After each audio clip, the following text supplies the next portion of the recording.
안녕하세요. 2023년 9월 17일 일요일 교과 나눔 시간에 오신 여러분들을 진심으로 환영합니다.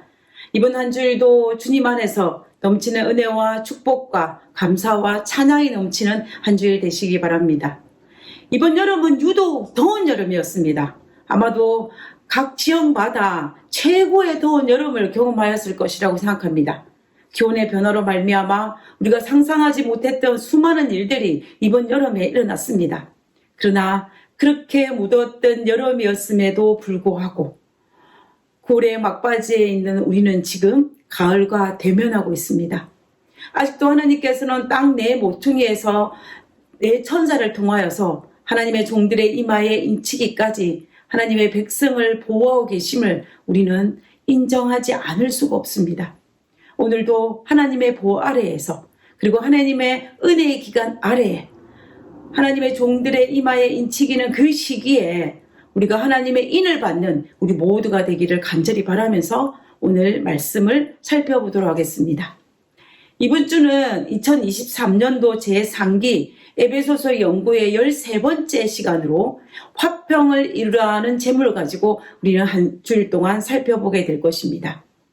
바울이 AD 62년경에 로마의 감옥에 갇혀 있을 때에 3년 동안 자기가 수고하고 개척한 교회 에베소서 교회에 보낸 편지가 바로 에베소서입니다. 에베소서는 조직신학의 분류적으로 살펴보면 교회론에 해당하는 편지서입니다. 이 말의 의미는 무엇이냐면 바울이 지금 이 에베소서를 기록한 목적은 감옥에 갇혀있는 자기 자신에 대한 어떤 신앙 간증을 위해서 한 것이 아니고 바로 에베소 교회를 염려하여서 교회에게 보낸 편지서가 바로 에베소서라는 것입니다. 아마도 이 한기 동안에는 우리가 감옥에 갇혀있는 이 노종 바울이 자기가 사랑하는 교회 에베소서를 염려하는 바울의 마음을 헤아리면서 아마도 이 에베소서를 연구하였을 것입니다. 오늘도 그 동일한 마음으로 바울의 마음을 떠올리며 에베소서 마지막 장, 마지막 본문을 우리가 한번 살펴보기를 원하는 것입니다. 기도하고 오늘 교과 내용을 살펴보도록 하겠습니다. 기도하겠습니다. 하늘에 계시는 저희들의 아버지, 차가운 감옥에 갇혀있는 노종 바울이 자기 사랑하는 에베소 교회를 염려하여서 간절한 마음으로 담은 이 편지를 하나님 읽게 하심을 감사드립니다. 이 편지를 통하여서 우리가 하나님께서 교회를 사랑하고 교회를 염려한 이 바울을 통하여 권면하신 이 말씀에 우리가 순종할 수 있는 교회가 그리고 우리 자신이 될 수 있도록 아버지여 우리가 속해 있는 교회와 우리를 축복하여 주시옵소서. 그래서 하나님 우리가 이 험악한 세상을 통과하고 있지만 그럼에도 불구하고 하나님의 권면을 따라서 화평을 이루는 연합을 이루는 저희들 될 수 있도록 아버지여 축복하여 주시옵소서. 오늘 우리와 함께 하심을 감사드리오며 이 시간도 주의 영이 함께 하셔서 하나님께서 우리에게 말씀하신 그 말씀을 밝히 깨달아 순종할 수 있는 저희들 되게 주시옵기를 거룩하신 예수님의 이름으로 기도드렸습니다. 아멘. 감사합니다. 먼저 기록줄에 있는 말씀을 읽고 본문을 살펴보도록 하겠습니다. 에베소서 6장 16절과 17절에 있는 말씀입니다. 모든 것 위에 믿음의 방패를 가지고 이로써 능히 악한 자의 모든 불화살을 소멸하고 구원의 투구와 성령의 금 곧 하나님의 말씀을 가지라. 저는 안식일에 교회에 가기 전에 교회에 가져가야 할 것들을 전날 저녁부터 입구에 줄을 세워 하나씩 가져다 놓습니다. 예배에 필요한 것들, 파트락에 필요한 것들, 방문에 필요한 것들, 내가 이번 안식일에 필요한 것들이 생각날 때마다, 기억날 때마다, 그리고 준비된 것들이 맞춰질 때마다 하나씩 입구에 두는 것입니다. 왜냐하면 필요한 것들을 잃어버리지 않고 다 가져가기 위해서입니다. 혹시라도 마음이 분주하여서 빼먹지 않고 준비된 것들을 다 가져가기 위해서 제가 옛날부터 오랫동안 습관처럼 하고 있는 일입니다. 제가 왜 그렇게 하냐면은 만약에 준비된 것을 다 가져가지 못하거나 준비된 것들을 빼먹게 되면은 계획했던 일들에 대해서 차질을 빚게 되는 것입니다.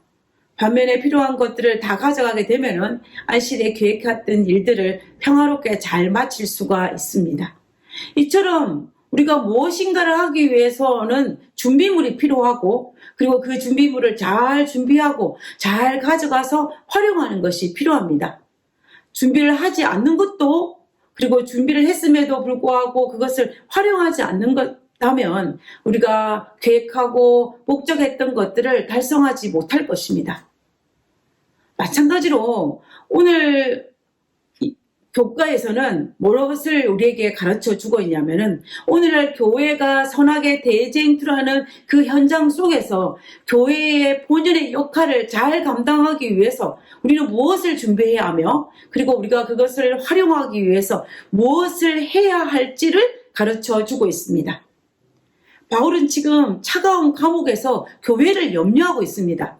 또한 사탄이 로마를 동원하여서 무력으로 교회를 공격하고 있고, 또한 성도들의 마음을 사탄이 흔들어 놓아서 교회 안에서 여러 가지 문제가 발생하여서 교회는 힘들고 어려운 시기를 통과하고 있는 이 에베소 교회를 염려하고 있습니다. 그러한 때에 바울은 성도들에게, 그리고 교회 구성원들에게 그리스도 안에서 연합하는 것이 얼마나 중요한지를 여러 가지 비유를 통해서 에베소서에서 반복하여 강조하고 있습니다. 이번 주는 이 하나님의 군대라는 비유를 통하여서 그리스도 안에서 연합하는 것이 얼마나 중요한지를 바울은 강조하고 있습니다. 교회의 연합을 위하여 하나님의 군대인 교회가 무엇을 준비하고, 그리고 어떻게 협력하여 활용해야 할지를 가르쳐 주고 있는 것입니다. 우리는 앞으로 이 한 주 동안 그리스도 안에서 연합을 이루는 하나님의 군대로서 교회를 만들기 위해서 무엇을 준비하고, 그리고 우리가 어떻게 협력하고 또 어떻게 활용해야 될지를 하루하루 우리가 찾아서 살펴보도록 하겠습니다. 오늘 1월 소지의 제목은 교회 하나님의 군대입니다. 우리가 전쟁을 할 때에 맨 먼저 제일 중요한 것이 무엇일까요? 그것은 적군이 누구인지, 아군이 누구인지를 아는 것입니다. 그래서 바울은 적군이 누구인지, 누구와 전쟁을 치러야 할지를 이 하나님의 군대에 대한 이야기를 시작하면서 맨 먼저 밝히고 있습니다. 에베소서 6장 11절에 있는 말씀입니다.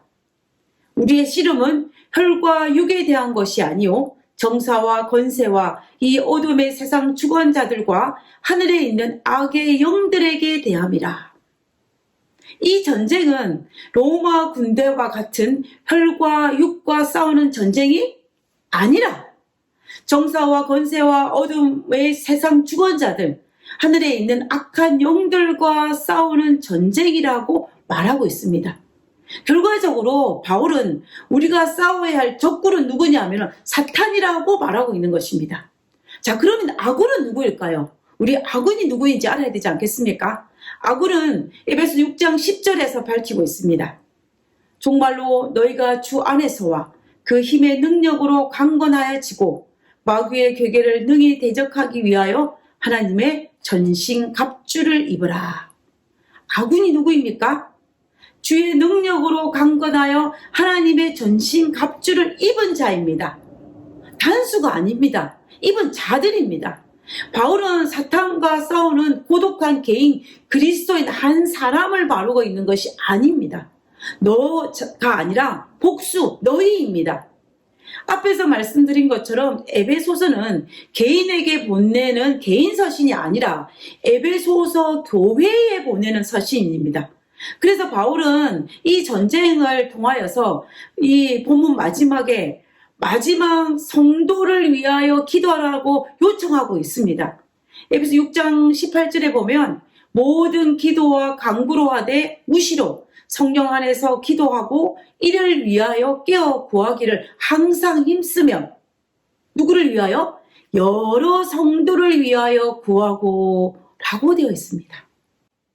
결국 적군과 싸우는 이 영적 전쟁의 아군은 나 혼자가 아니라 교회 전체입니다. 교회는 사탄과 싸우는 하나님의 군대입니다. 그러므로 교회 구성원들은, 즉 성도들은 하나님의 군대로서 전신갑주를 입고 사탄과 전쟁을 치러야 한다는 것을 이 바울은 우리에게 밝히고 있는 것입니다. 그러면 이 전쟁에서 승리를 하기 위해서 전쟁에 참여하는 자들이 어떻게 무엇을 준비해야 되는지를 가르쳐주고 있습니다. 먼저 머리부터 발끝까지 완전한 무장을 한 군대를 뜻하는 이 파노플리아, 즉 하나님의 전신갑주를 입어라라고 권면하고 있습니다. 그리고 전쟁은 개인의 전쟁이 아니기 때문에 교회가 함께하는 전쟁이기 때문에 서로 연합해라라고 권면하고 있습니다. 전쟁을 승리하기 위해서는 이것보다 중요한 것이 아마 없을 것입니다.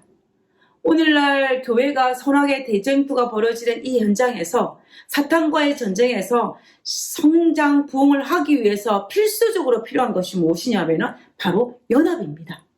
아무리 경제적으로, 능력적으로, 재능적으로 풍부하다 할지라도 교회가 하나 되지 못하면 사탄과의 전쟁에서 승리하지 못할 것입니다. 미국 캘리포니아의 북쪽의 태평양 연안에 레드우드 국립공원이 있습니다. 아마 가보신 분이 굉장히 많으실 텐데요. 저도 몇 년 전에 이곳을 방문할 기회가 있었습니다. 제가 이곳에 갔을 때 제일 먼저 제 눈에 띄는 것은 무엇이냐면 울창한 나무 숲과 그리고 서로 엉켜있는 나무 뿌리들이었습니다.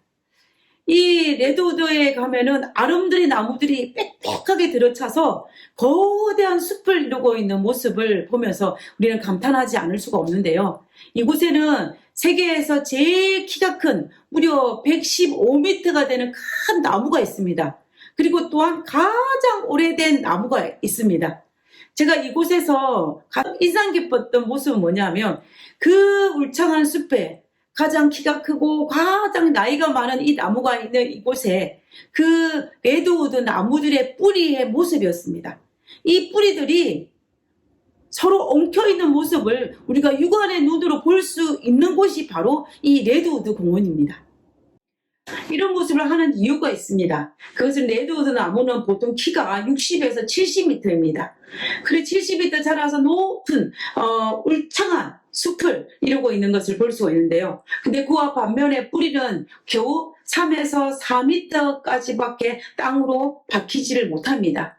왜냐하면 이 지형이 밑에 안반이 즉 돌이 깔려있기 때문에 나무 뿌리가 땅속 깊이 내려갈 수가 없습니다. 자, 그러면 상식적으로 이 짧은 뿌리로 이 거대한 나무들을 거센 태풍에 어떻게 견디게 할 수 있겠습니까? 보통 바람이 세게 불면 나무 뿌리가 수십 미터 뿌리를 깊이 박으면 자란 나무들도 이 거센 태풍 앞에 넘어지는 나무들을 우리가 종종 보지 않습니까? 그런데 이 레드 나무들은 그 짧은 뿌리로 어떻게 그 큰 나무들을 지탱할 수 있는 그 비밀은 하나 숨겨져 있습니다. 그 비밀이 뭐냐면 이 나무들의 뿌리가 서로서로 연결되어서 자리를 잡고 있기 때문이라는 것입니다. 뿌리가 옆으로 밑으로 뻗는 것이 아니라 옆으로 뻗어서 주변 나무들 뿌리와 함께 얽히고 설켜서 서로를 지탱해 주고 있다는 것입니다. 심지어 연결된 뿌리를 통하여서 영양분을 서로 공유하기도 하고 가뭄 때에는 또 수분을 나누면서 그들이 죽지 아니하고 서로 공생하면서 서로를 돕고 협력하면서 살아간다라고 합니다. 이렇게 레드 나무들은 서로 더불어서 숲을 이루고 살기 때문에 수천 년의 세월이 흘러도 그들은 아주 든든하게 울창한 숲을 이루며 살 수 있는 것입니다. 저는 이 레드우드 나무들이 살아가는 방법을 통하여서 우리가 힘든 이 세상에서 우리가 어떻게 살아야 할지를 우리가 보여주는 하나의 실물 교훈입니다. 그것은 바로 연합입니다. 오늘날 우리 교회도 이 레드우드 나무의 교훈을 잊지 말아야 합니다. 교회의 연합이 깨어진다면 얼마나 많은 교회가 어려움을 겪게 되겠습니까?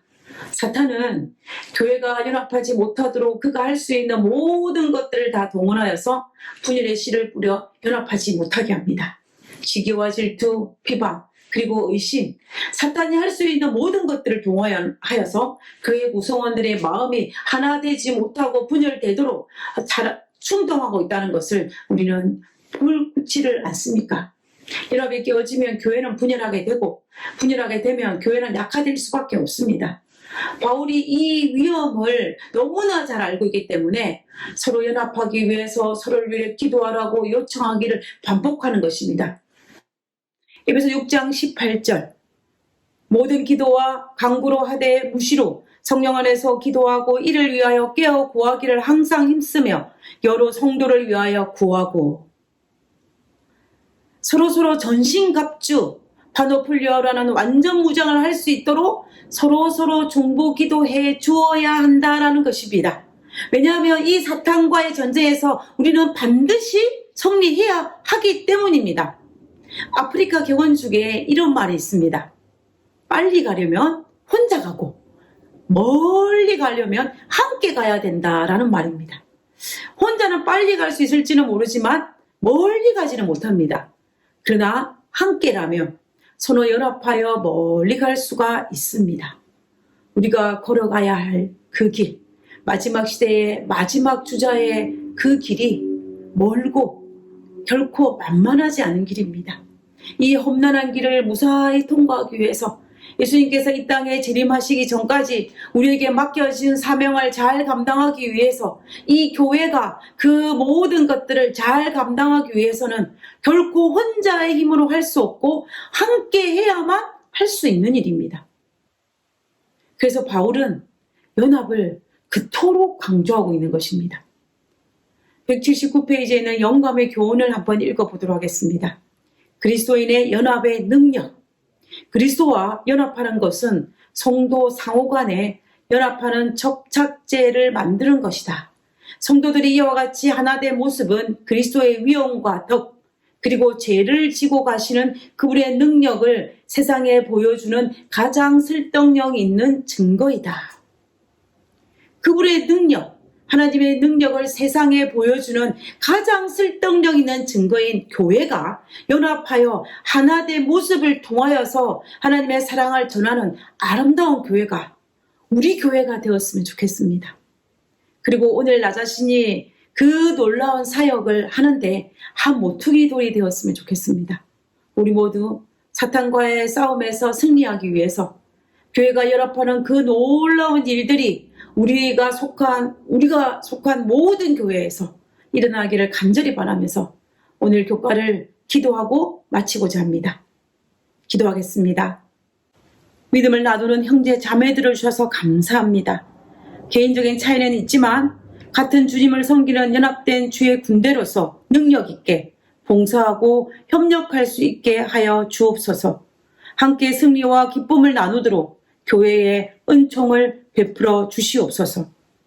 하늘에 계신 저희들의 아버지, 하나님께서 우리에게 말씀하신 그 연합을 위하여 믿음의 동력자를 허락하여 주심을 인하여 감사합니다. 하나님, 믿음의 동력대 되는 교회 구성원들을 섬기며 사랑하며 존중하며 연합을 이루게 하여 주시옵고 사탄의 그 어떤 공격에도 능히 대적할 수 있도록 우리가 하나 되는 특권을 누릴 수 있도록 주여 도와주시옵소서. 하나님께서 우리와 함께 하심을 감사합니다. 하나님께서 우리의 주인이 되어주심을 인하여 감사합니다. 하나님, 우리의 삶 속에 역사해 주시고 그 하나님의 말씀에 순종하여서 마지막 때에 능력 있는 하나님의 군대로 살아갈 수 있도록 도와주시옵기를 거룩하신 예수님의 이름으로 기도드렸습니다.